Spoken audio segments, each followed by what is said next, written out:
Ay! Gosh. Ay, may mga paligid na rin pala dito.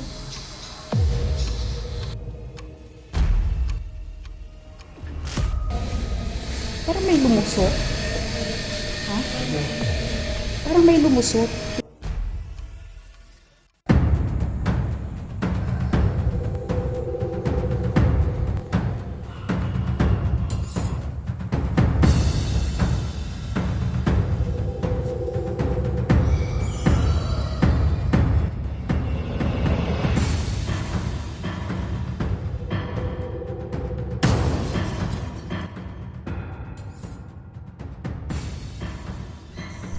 Nung dumilim na ay muli namin explore ang lugar.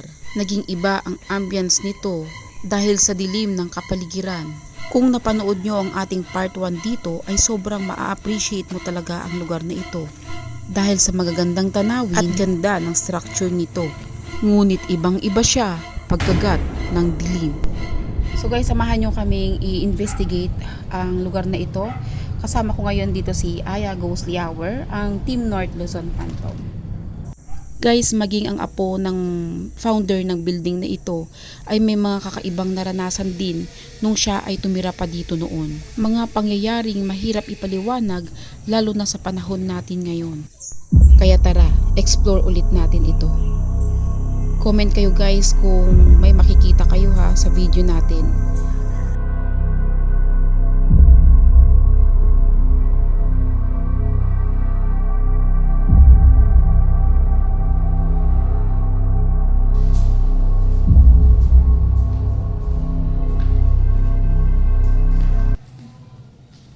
Ay, my gosh. Okay, may mga paniki na rin pala dito.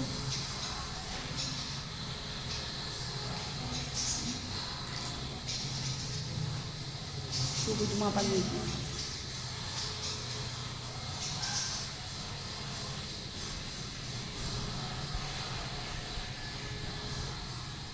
Ito, o, tingnan nyo.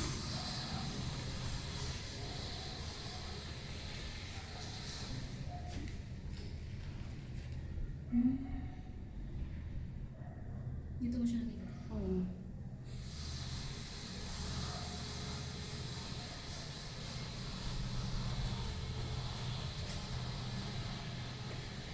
So kung bago ka lang dito, parang malilito ka, no? Parang di mo alam kung saan ka bababa eh. Ay, ito pala yung hindi pa natin napuntahan kanina. Ito.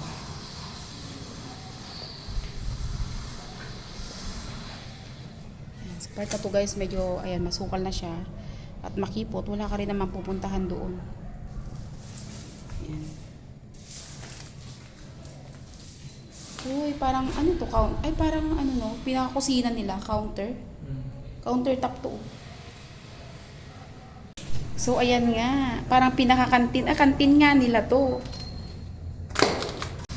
Ayan nga, kantin nga to guys. Ayan o, kung mapapansin nyo dito, wow, ham sandwich nila is 2 pesos.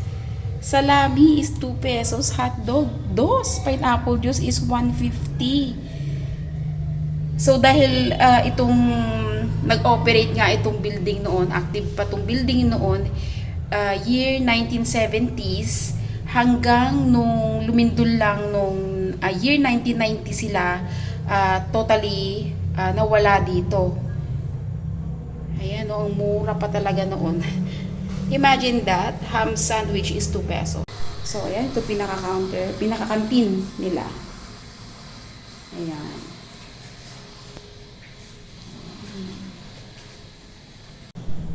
So, kung ito yung pinaka-canteen nila, then sa side niya is may maliit na naman na hagdanan. Check natin kung ano ang meron dito. Okay. I think CR. Ayan, CR nga.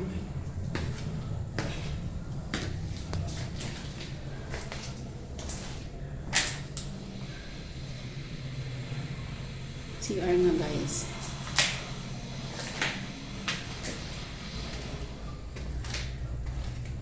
Guys, pagpasok namin sa part na to ay hindi ko agad napansin yung nandito sa gilid sa bandang kanan. At nung natamaan ko ng ilaw ito ay nagulat din talaga ako. Ayan, akala ko kung ano yan. So wala po akong idea kung ano ito. Pero parang tubo siya, no? Parang pipe. Hindi lang po ako sure. Ang CR nila.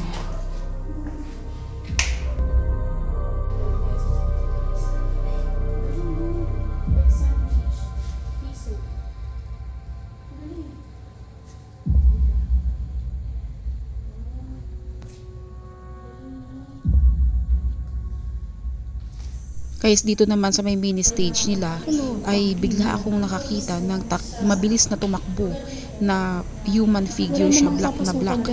At lumusot siya doon sa part na yun. Parang may lumusot. Ha? Parang may lumusot. Wait lang pa.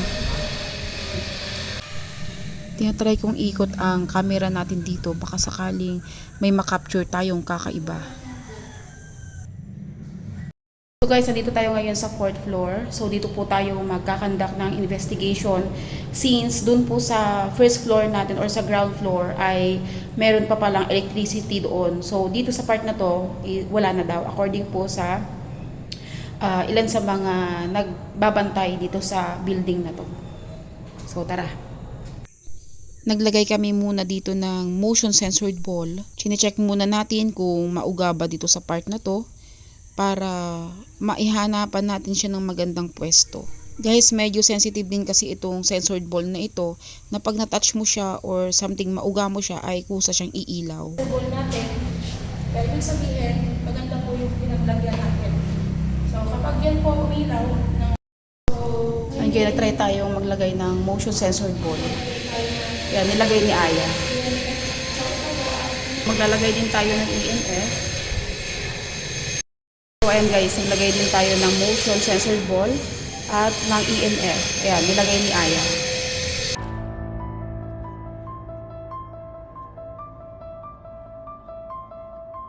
kahit isang pitik lang.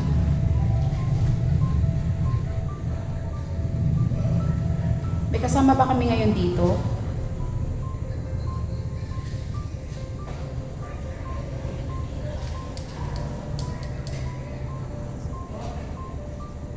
Nandito kami para hindi namin kayo gambalain.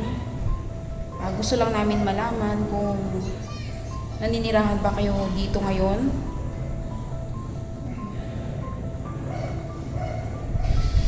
Pwede niyong pailawin yung EMF. Ayan yung aparato na nilagay namin dito sa tabi ng poste. Pwede kayong dumaan dyan. Pwede niyong hawakan yung bola. Umiilaw siya. Ayan. Kung kasama namin kayo dito, pwede pailawin nyo yung EMF kahit isang pitik lang.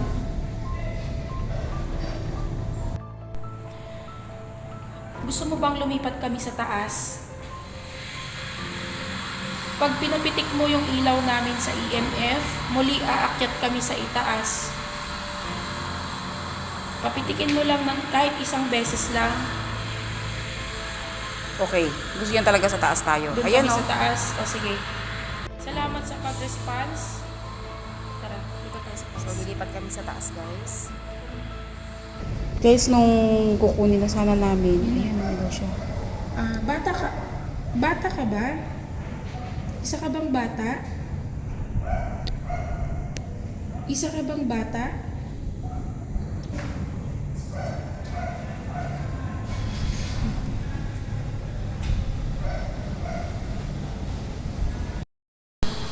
So guys, akit kami sa rooftop. So guys, akit kami sa taas. Dito po ang tinuturo na ating makausap. Baka dito makausap natin sila ng mas clear. At mag-respond sila ng mas clear. Saan kayo tayo? So guys, dito tayo pwesto. Wait lang.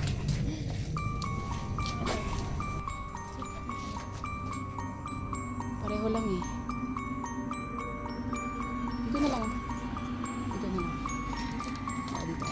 Dito kami ngayon sa rooftop. Okay naman sa bato ito? Oo, no? Okay lang. Kasi wala namang Oo. Yan. Wala naman siyang mga metal. So guys, itong sensored ball, ilalagay din natin malapit dito sa EMF. So, lagyan na lang natin siya dyan. So, dito na kami sa itaas na bahagi ng gusali na ito. Kung andi dito ka, maaari mo bang pailawin ulit ang EMF na nilagay namin? Kung andito ka, pwede mo bang pailawin ang EMF kahit isang pitik lang? Kahit isang pitik lang. Meron din dyan yung nilagay namin isang bola na pwede mo siyang hawakan.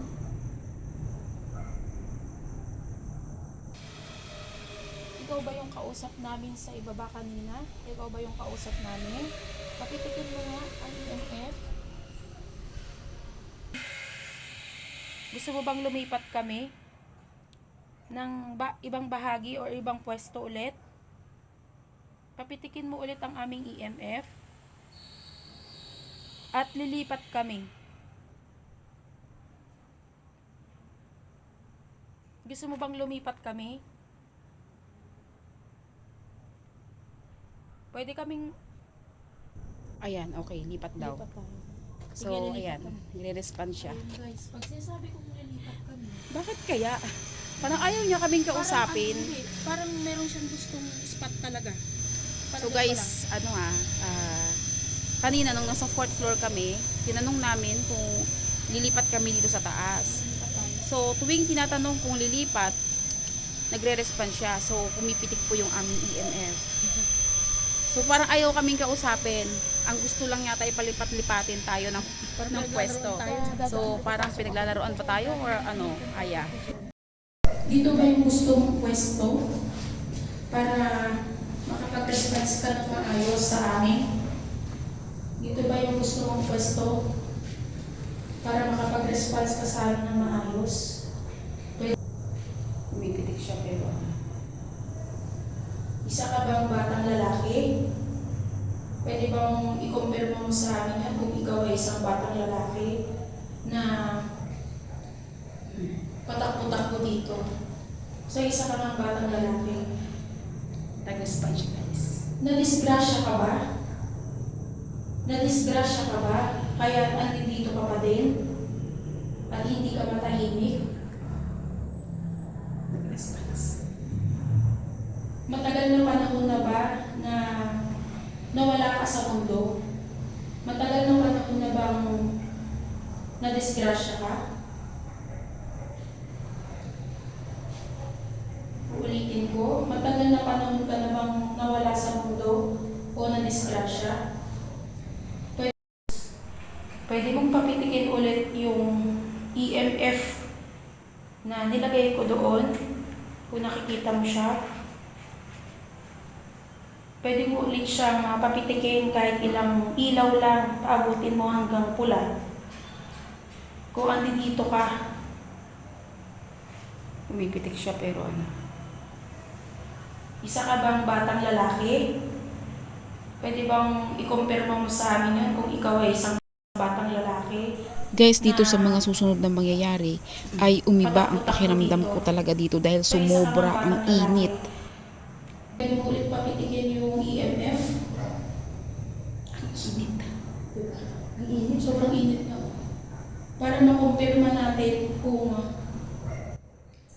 Guys, sa oras na to ay kinakalma-kalma ko yung sarili ko dahil medyo nahihilo na rin talaga ako nito at sobra pa rin ang init. matagal ka na bang nadisgrasya or nawala sa mundong ito. So guys, sobrang init. Kaya grabe pawis ko. Hindi ko alam pero open area naman po ito.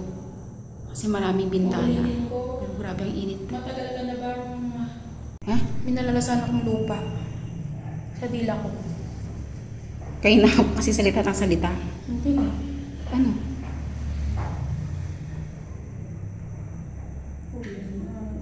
Ang gulat naman. Gusto mo ba na na tulungan ka namin o ipagdasal ka namin?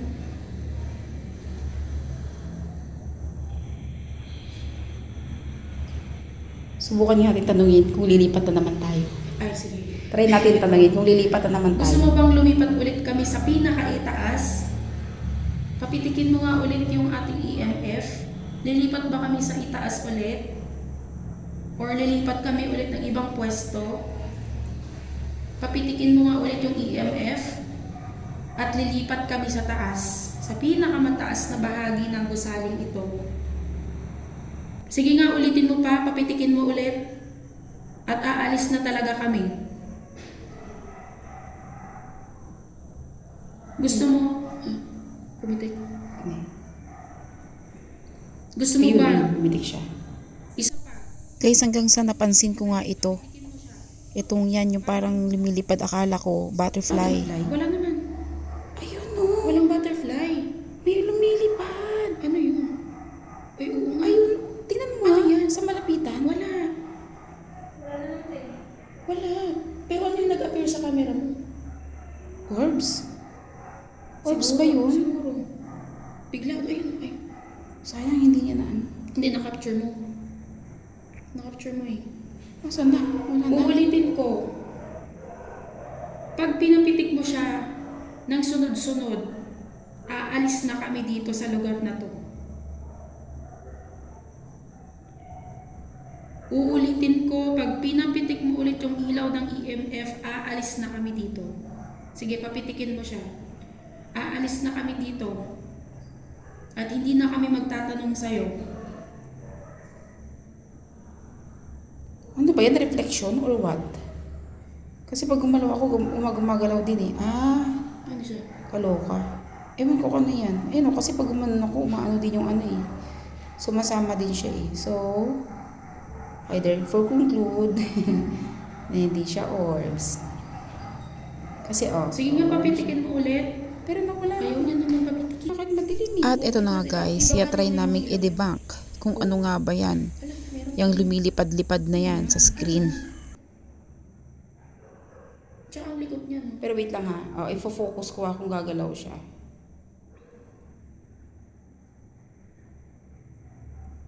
Wait, try natin punasan yung lens.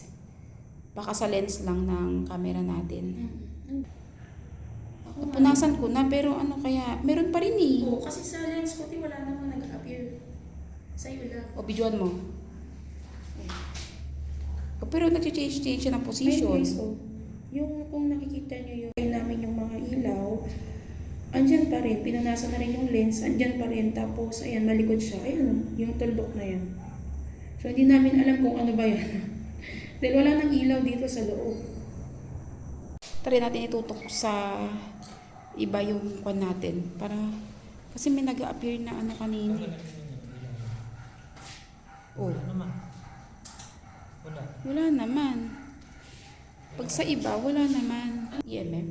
Hindi. Try mo nga lagay ulit yung EMF.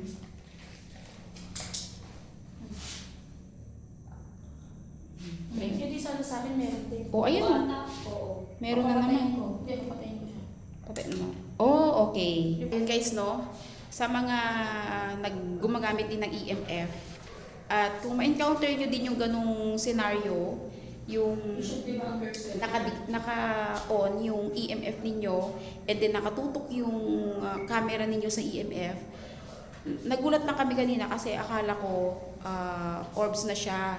Pero, ayun nga, dinebunk namin yung sarili naming video. Hinanap talaga namin kung bakit nagkakaroon ng ganun. So, reflection pala siya ng EMF. Pag naka-on yung ilaw ng EMF and then nakatutok yung camera mo, magkakaroon siya ng reflection. So, yung maliit na parang gumagalaw-galaw na akala natin kanina ay orbs, ay isa palang reflection. Okay? Pagtapos nga ng aming investigation at makakalap ng konting kasagutan sa aming mga tanong, ay tuluyan na rin naming nilisan ang lugar. Maraming mga pangyayari ang mahirap ipaliwanag, mga pakiramdam na hindi mo alam kung saan nanggagaling, mga katanungan na mahirap sagutin, gaya ng kung ang mundo ba nila ay nasa mundo natin o ang mundo natin ang nasa mundo nila. Naglalakbay sa dilim, mga hiwag ay alamin.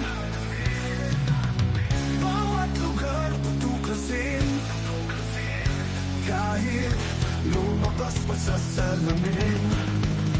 Hindi matatakot, hindi mananamba, dahil kami ang mga phantom. Para naharapin ang iyong takot sa kadiliman kung ano bumapalot. Ay hiwaga at misteryo, bubuksan mga matang nakapikit.